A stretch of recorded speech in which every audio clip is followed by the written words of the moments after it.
Director صاحب، آپ لوگ کتنے پیارے لگ رہے تھے جب آپ اردو میں بات کر رہے تھے.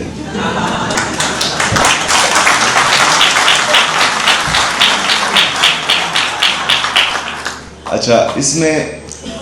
میرے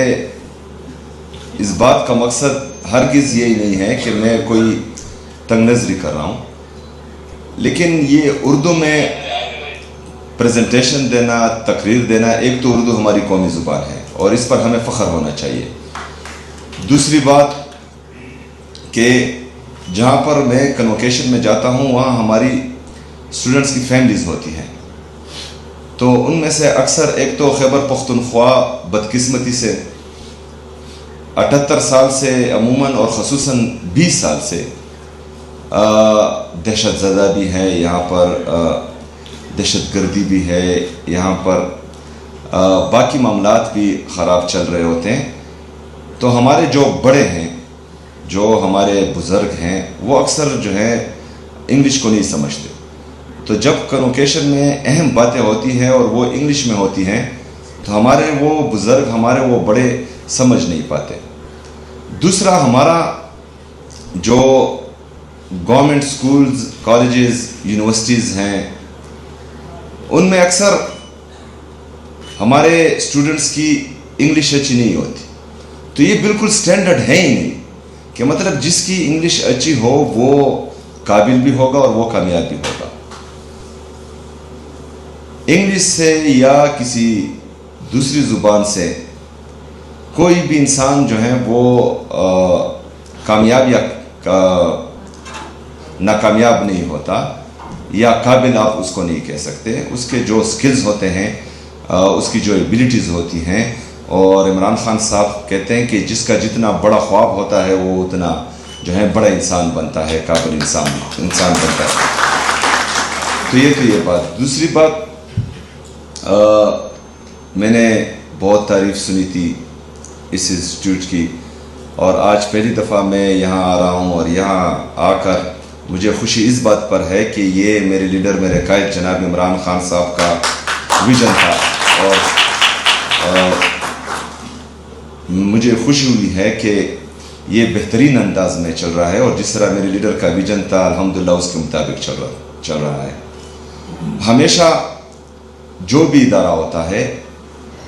اس کا لیڈر اچھا ہوتا ہے تو ادارہ اچھا چلتا ہے. یہ اگر فرض کریں 5 سالوں میں اس حد تک پہنچا ہے، اور اس کے بعد ابھی جو ہیں ڈائریکٹر صاحب نے کہا کہ ہم سسٹینیبل ہو چکے ہیں تقریباً. تو اگر فرض کرے اس وقت یہ اس پوزیشن پر ہے اور اس کا لیڈر تبدیل کر دیا جائے، یا کوئی ایسا لیڈر اس کے لیے آئے جو اس کے قابل نہیں ہو، یا جو ہے فارم 47 کے ذریعے کوئی یہاں پر آئے،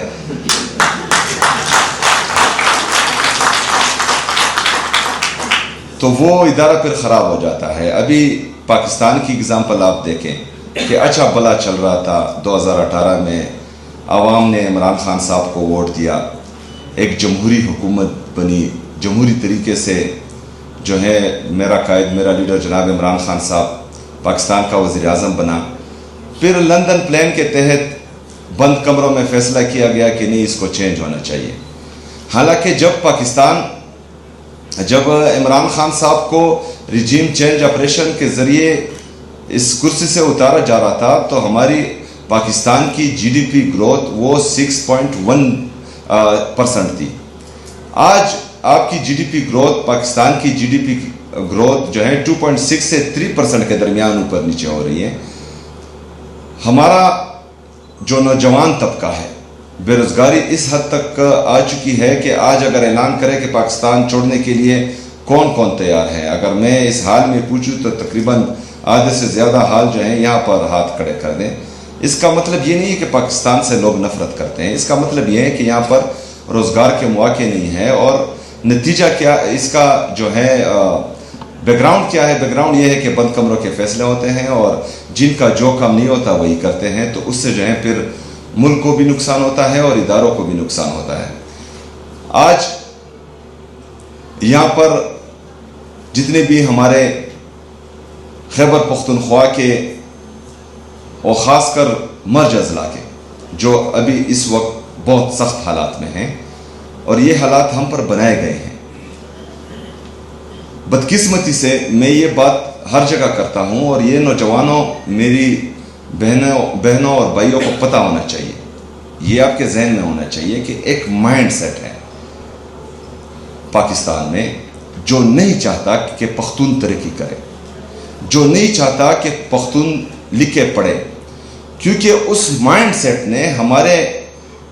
نصاب میں، تعلیم کے نصاب میں ہمیشہ ہمیں بے سے بندوق ہی سکھایا ہے، ہمیں کاف سے قلم کسی نے نہیں سکھایا۔ یہ کیوں؟ ہمیں کہا جاتا تھا بچپن سے کہ پختون دلیر ہے، پختون بہادر ہے، اور اگر تم نے پاکستان کو میلی آنکھ سے دیکھا تو ہمارے پختون بھائی ہیں، اگر کسی نے حملہ کیا تو ہمارے پختون بھائی ہیں۔ ٹھیک ہے، ہم ہیں، ہم پاکستان کے لیے تب بھی تھے، ہم آج بھی ہیں، اور انشاءاللہ تعالیٰ پاکستان کے لیے کل بھی ہوں گے، لیکن اس کا مطلب نہیں ہے کہ آپ میرے ہاتھ سے قلم چھینیں اور مجھے بندوق دیں۔ بندوق کی جب ضرورت ہوگی تو انشاءاللہ تعالیٰ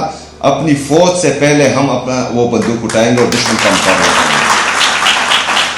لیکن اس وقت جو ہے مجھے ضرورت ہے قلم کی، کیونکہ دنیا چاند پر پہنچ گئی ہے، اور ابھی بھی ہم جو ہے امن کی بھیک مانگ رہے ہیں، اور اپنی ریاست پاکستان سے، کیونکہ یہاں پر 2018 سے 2022 تک ہم نے دیکھا امن تھا، کیونکہ ایک لیڈر آیا تھا جس کا نظریہ تھا، جس کی سوچ تھی، جس کا ویژن تھا، جو اپنے لوگوں کے لیے، اپنے ملک کے لیے کچھ کرنا چاہ رہا تھا، جو پختونوں کو بھی اس پاکستان کا حصہ سمجھتا تھا، جو ہمارے قبائلوں کا درد اور احساس رکھتا تھا۔ آپ نے تیرا کے حالات دیکھے، وہاں سے جو اس برفباری میں لوگ در بدر ہو رہے ہیں، سڑکوں پر جو ہیں ان ٹھنڈی راتوں میں راتیں گزار رہے ہیں، یہ کیا وجہ ہے؟ وہ اپنے گھروں میں خوش تھے، لیکن بند کمروں میں فیصلہ کیا گیا کہ نہیں، یہاں پر جو ہے ملٹری آپریشن ہوگا۔ ملٹری آپریشن کسی بھی مسئلے کا حل نہیں ہے، اور یہ صرف پاکستان تحریک انصاف نہیں کہتی، یہ خیبر پختونخوا کی تمام سیاسی مذہبی جماعتیں، ہر مکتبہ فکر کے لوگ، سب کا موقف یہی ہے کہ ملٹری آپریشن کسی مسئلے کا حل نہیں ہے۔ اچھا، مستقل اور پائیدار امن ہمارے صوبے کے لیے بھی ضروری ہے، ہمارے پاکستان کے لیے بھی ضروری ہے۔ آئے گا کیسے؟ آئے گا ایسے کہ آپ نے تمام لوگوں کو، آپ نے ان سب کو بٹھا کر ایک جامع پالیسی بنانی ہوگی جو بار بار کسی کے آنے جانے سے چینج نہیں ہو۔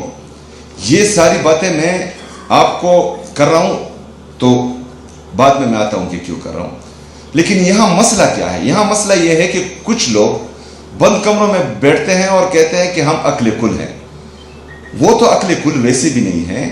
جو ان کو مشورے دیتے ہیں، جو ان کے ایڈوائزر ہیں، وہ بھی انتہائی بیوقوف ہے، کیونکہ ان کو جو مشورہ دیتا ہے وہ ان کے الٹ ہو جاتا ہے، اور جو ہے ان کی بدنامی ہوتی ہے، اور پاکستان جو ہے وہ دلدل میں پستا جا رہا ہے۔ ابھی یہاں پر جو یہ ساری کہانی میں نے آپ کو سنائی، تو اگر میں اپنے لوگوں کو تعلیم دینا چاہوں، صحت دینا چاہوں، یہاں پر انفراسٹرکچر ڈیولپ کرنا چاہوں، یہاں پر جو ہے انڈسٹریز لگانا چاہوں، یہاں پر انویسٹرز کو لانا چاہوں، ان سب کے لیے امن ضروری ہے، لیکن امن ہمیں نہیں دیا جا رہا۔ کیوں؟ اس کا آپ کو بھی پتا ہے اور اس کا مجھے بھی پتا ہے کہ ایک مائنڈ سیٹ، اور اس مائنڈ سیٹ کو انشاءاللہ تعالیٰ آپ سب کی مدد سے آپ کا یہ بھائی شکست دے گا انشاءاللہ تعالیٰ۔ میں آپ سے وعدہ کرتا ہوں۔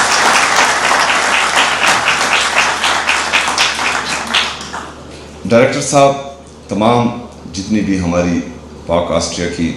فیکلٹیز ہیں، ان کو میں داد بھی دیتا ہوں، خراج تحسین بھی پیش کرتا ہوں انشاءاللہ تعالیٰ۔ اس سے پہلے جس طرح حکومت خیبر پختونخوا آپ کے ساتھ کھڑی تھی، انشاءاللہ تعالیٰ اس کے آگے بھی جو بھی آپ کی ضروریات ہوگی، ہم فرسٹ پریارٹی پر انشاءاللہ تعالیٰ اس کو حل کریں گے انشاءاللہ۔ آپ نے ہمارے ان بہن بھائیوں کا خیال رکھنا ہے، ان کی تعلیم کا خیال رکھنا ہے۔ ہماری یونیورسٹیز زیادہ ہیں،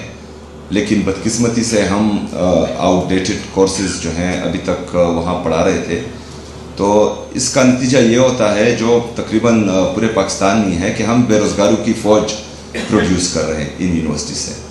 لیکن الحمدللہ جس طرح آپ نے یہاں پر کہا کہ جو انڈسٹریز ہیں وہ ہمارے اسٹوڈنٹس کو ڈھونڈ رہی ہیں کہ کہیں سے نکالیں، تو انشاءاللہ میرا بھی یہی ویژن ہے 2 یونیورسٹیز، ایک ہمارے ٹرائبل ڈسٹرکٹس کے لیے، ہمارے جو مرج اضلاع ہیں ان کے لیے اسی ٹائپ کی یونیورسٹی انشاءاللہ تعالیٰ جو آلریڈی میں اعلان کر چکا ہوں بناؤں گا انشاءاللہ، اور ایک جو ہے پشاور میں state of the art university یہ میں بناؤں گا، اور باقی جو ہماری موجودہ یونیورسٹیز ہیں اس پر ہمارا فوکس ہے، اور انشاءاللہ تعالیٰ ان تمام یونیورسٹیز کو ہم اٹھائیں گے اور یہاں پر جو ہیں مارکیٹ اورینٹڈ سبجیکٹس انٹروڈیوس کرائیں گے، تاکہ ہمارے نوجوان جس طرح ہمارے اسٹوڈنٹس فارغ ہوں یونیورسٹی سے تو وہ جاب ڈھونڈنے نہ نکلے بلکہ جاب ان کو ڈھونڈنے نکلے انشاءاللہ تعالیٰ۔